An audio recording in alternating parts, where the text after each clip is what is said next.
Hello दोस्तों, आप सभी का स्वागत है। तो आज हम बात करने वाले हैं चैप्टर नंबर 10 की, जिसका नाम क्या है, व्रत है। तो व्रत से संबंधित जितने भी सारे मोस्ट इंपोर्टेंट क्वेश्चन होंगे, यानी कि जो बार बार रिपीट होते हैं, जिनके आने की संभावना ज्यादा होती है, उन पर हम डिस्कस करेंगे, उन पर हम बात करेंगे, उनको मैं सारे कराऊंगा आपको। ठीक है ना, ये आपको ध्यान रखना है। देखो, कुछ ही क्वेश्चन होंगे इसके अंदर, लगभग 5 या 6 क्वेश्चन ऐसे बनेंगे जो वेरी मोस्ट इंपोर्टेंट है। लेकिन आपके पास अगर टाइम अच्छा है तो आप बिल्कुल सारे करके जाइएगा, क्योंकि जो कोई भी टीचर होता है वो अपने एक्सपीरियंस के आधार पर, रिपीटेड के आधार पर बताता है कि ये इंपोर्टेंट है। ठीक है, कि आपको ध्यान रखना है। तो जब भी आप अपना रिवीजन करोगे लास्ट टाइम, तो आपको ध्यान रखना है कि आपको इन क्वेश्चनों को करके जाना ही है। आपको दूसरे क्वेश्चन को छोड़ करके इनको प्राथमिकता देनी है। यानी कि मैं बात कर रहा हूँ व्रत की, ठीक है, सर्कल की बात करता हूँ। तो सर्कल के अंदर जितने भी सारे क्वेश्चन होंगे उनमें से कुछ ही मोस्ट इंपोर्टेंट माने जाते हैं, आप उन्हीं को करके चले जाइएगा। ठीक है ना। तो अब सबसे पहले मैं आपको बता देता हूँ कि इस व्रत चैप्टर के अंदर दो प्रमेय ऐसी है जो वेरी मोस्ट इंपोर्टेंट मानी जाती है, बार बार रिपीट होती है।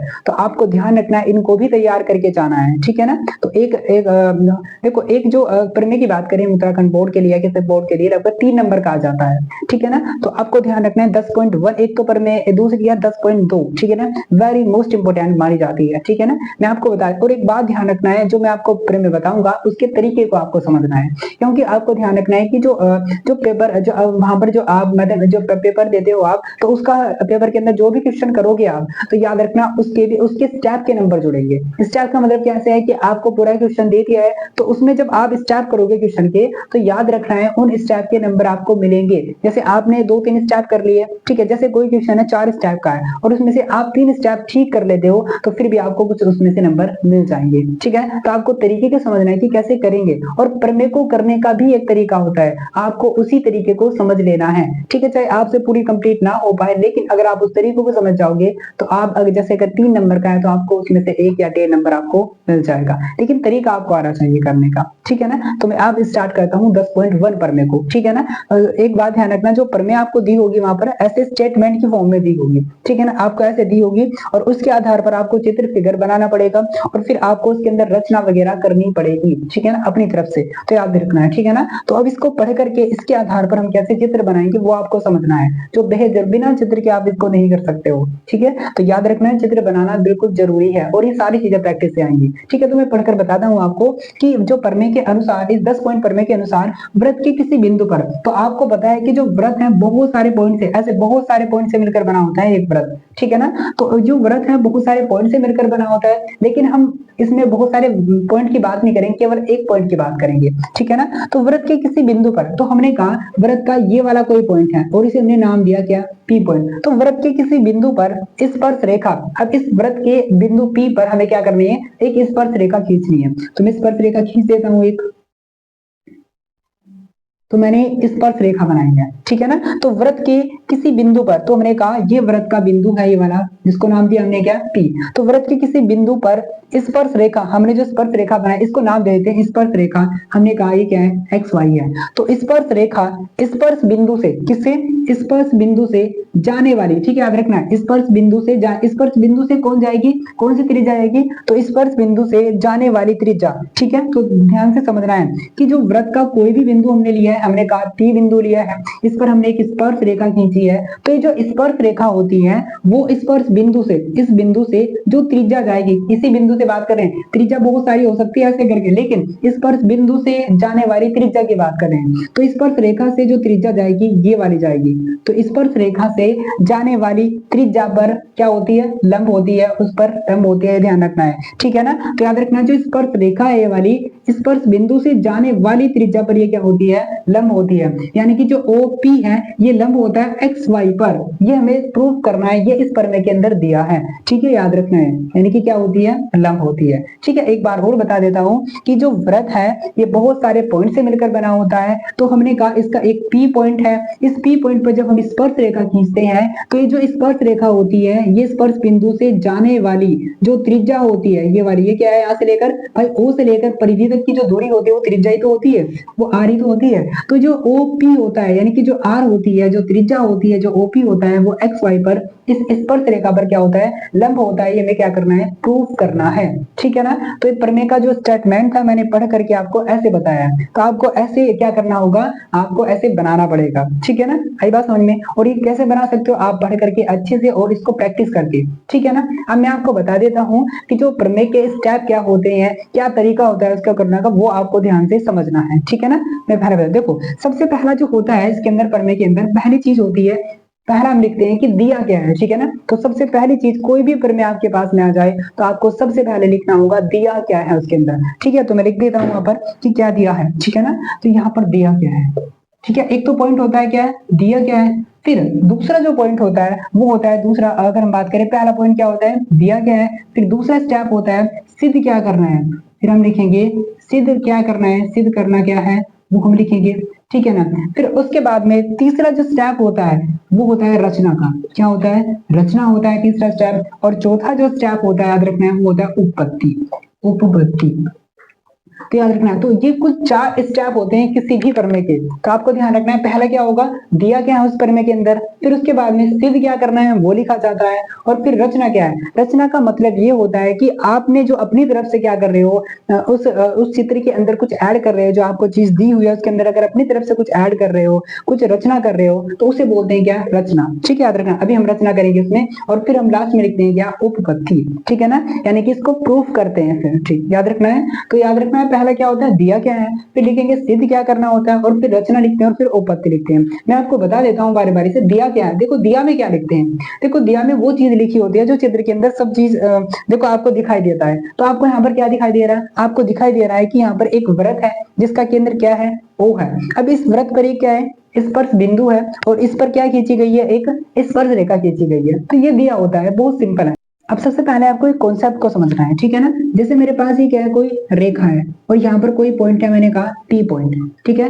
तो अगर मैं क्या करता हूँ, इस रेखा से इस P पॉइंट को अगर मैं मिलाता हूँ, अगर मैं दूरी याद करता हूँ, देखो याद रखना इस कॉन्सेप्ट को अगर आपने समझ लिया तो एकदम से समझ में आ जाएगा आखिर मैंने क्यों लिया, क्यों पॉइंट क्यों लिया, या इस P के अलावा कोई दूसरा पॉइंट क्यों लिया, आपके एकदम समझ में आ जाएगा, ठीक है ना। तो मैंने कहा ये कोई रेखा है मेरे पास और ये बिंदु P है। अगर मैं क्या करता हूँ, इस रेखा से इस बिंदु P तक की दूरी को मैं मापता हूँ, ज्ञात करता हूँ, तो आपको ध्यान रखना है क्या क्या हो सकता है। देखो यहाँ पर ये जो मैं बोल सकता हूँ कि यहाँ से यहाँ इस वाले पॉइंट से यहाँ तक की दूरी हो सकती है, ठीक है ना, यहाँ माप सकते हैं, यहाँ पर भी इसको मापा जा सकता है, और यहाँ पर भी इसको मापा जा सकता है। जैसे ये A पॉइंट है, A से लेकर P तक की हमने दूरी ज्ञात की, फिर B से लेकर P तक की दूरी ज्ञात की, फिर C से लेकर P तक की दूरी ज्ञात की, फिर ऐसे ही हमने D से लेकर P तक की दूरी ज्ञात की। तो अगर मैं आपसे पूछूं कि A दूरी, B दूरी, C दूरी और D दूरी में सबसे छोटी दूरी कौन सी होगी, तो आपको ध्यान रखना है इन सभी दूरियों में सबसे जो छोटी दूरी होगी वह दूरी होगी जो P के क्या होगी, लंबवत होगी। तो जो लंबवत दूरी होगी, इनमें जो लंबवत दूरी होगी वही सबसे छोटी दूरी होगी। और आप देख पा रहे हैं इनमें जो लंबवत दूरी है कौन है, CP है। कौन है लंबवत दूरी, CP है, आपको ध्यान रखना है। तो CP ही इन सभी दूरियों में क्या होगी, सबसे छोटी दूरी होगी। तो आपको ध्यान रखना, अगर आपके पास बहुत सारी दूरियां दे रखी है और उन दूरियों में कोई एक दूरी क्या है, परस्पर लंबवत है, कोई दूरी क्या है, लंबवत दूरी है, तो आपको याद रखना वही लंबवत दूरी सबसे छोटी दूरी मानी जाती है। तो सबसे छोटी दूरी का मतलब क्या होता है, लंबवत दूरी, और लंबवत दूरी का मतलब क्या होता है, सबसे छोटी दूरी, ठीक है, ये आपको ध्यान रखना है। तो अगर आप यहाँ पर अब देखोगे, आप समझ जाओगे इस चीज को कि अगर एक्स वाई है, ठीक है ना, एक्स वाई पर अगर मैं कोई दूसरा पॉइंट लेता हूँ इस P के अलावा, तो आप देखोगे यहाँ पर, तो आप यहाँ पर क्या देखोगे, तो आप यहाँ पर देखोगे कि जो OP है वो अन्य दूरियों से क्या आएगा, सबसे छोटा आएगा। देखो समझना है इस चीज को कि अगर मैं क्या करता हूँ, इस वाले Q से लेकर O तक, यानी कि अगर मैं क्या करता हूँ, O और Q की दूरी को मार्क करता हूँ और OP की दूरी को अगर मैं ज्ञात करता हूँ, तो आप देखोगे कि OQ दूरी इस OP से क्या आएगी, दूरी आएगी, हमेशा क्या आएगी, ज्यादा आएगी, ठीक है, याद रखना है। तो अगर मैं क्या करता हूँ, O से लेकर Q तक की दूरी को मापता हूँ और O से लेकर P तक की दूरी को मापता हूँ, तो आप देखोगे कि OQ जो दूरी है वो सबसे, तो दूरी OP से क्या आएगी, बड़ी आएगी, ठीक है। आप OQ नहीं, आप दूसरा पॉइंट ले लीजिए, आप यहाँ पर कोई पॉइंट ले लीजिए, आप यहाँ पर ले लीजिए, कहीं पर भी पॉइंट ले लीजिए, लेकिन जब आप देखोगे इस वाले P के अलावा कहीं कोई पॉइंट लेकर के देखोगे, तो आप पाओगे कि जो OP है वो सबसे छोटी दूरी आ रही है, ठीक है ना। जैसे आपने क्या कहा, दूसरी मैं आपको बता दी, जैसे आपने यहाँ पर ये कोई पॉइंट लिया यहाँ पर S, ठीक है, यहाँ से यहाँ को इसको मिलाओगे तो आप देखोगे कि जो O से लेकर S तक की दूरी है और O से लेकर P तक की जो दूरी है, आप देखोगे उन दोनों में OP ही दूरी सबसे क्या आएगी,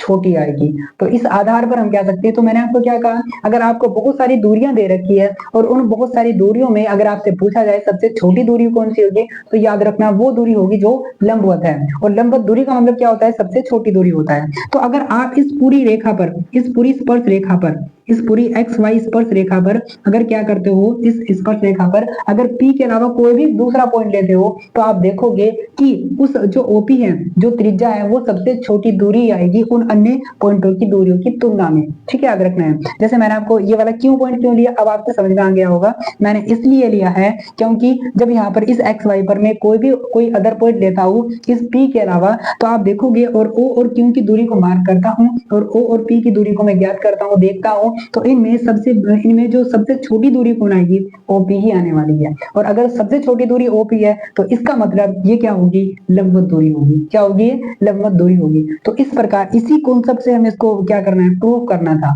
ठीक है, ये सारी चीजें तो क्या होता है, एक तरीका होता है करने का, लेकिन इसमें जो कॉन्सेप्ट वाली बात है यही है कि अगर आप एक्स वाई पर इस P पॉइंट के अलावा कोई भी दूसरी दूरी लोगे, तो याद रखना वो OP जो होगा वो सबसे छोटा ही आएगा, सबसे छोटी दूरी आएगी। और सबसे छोटी दूरी आने का मतलब क्या है, क्योंकि ये क्या है, परस्पर, क्योंकि ये क्या है, लंबवत दूरी है, और जो लंबवत दूरी होती है वो सबसे छोटी दूरी होती है। ठीक है ना, तो आपको ध्यान रखना है वाले। तो बस आप ये समझो कि प्रूफ हो गया, मैं इस चीज को लिख देता हूँ क्या चीज थी है। ठीक है ना, तो ध्यान रखना है। ठीक है ना, एक बार और समझा दूंगा, मैं लिख देता हूँ फिर उस अब मैं आपको समझा देता हूँ फोर्थ स्टेप। ठीक है ना, फोर्थ स्टेप में हम क्या करते हैं, उपपत्ति। मैंने बता दिया पहला क्या है, दिया क्या है, फिर लिखते हैं सिद्ध करना क्या होता है, फिर क्या लिखते हैं, रचना लिखते हैं, और फिर क्या लिखते हैं, फोर्थ स्टेप में उपपत्ति लिखते हैं। ठीक है ना, तो उपपत्ति के अंदर मैंने आपको समझाया, कॉन्सेप्ट समझाया था, ये समझाया था आपको कि अगर हम क्या करते हैं एक्स वाई, अगर एक्स वाई हमारे पास ये एक रेखा है और एक ये पॉइंट है, और इस पॉइंट से अगर हम बहुत सारी दूरियां लेंगे, इस वाले पॉइंट से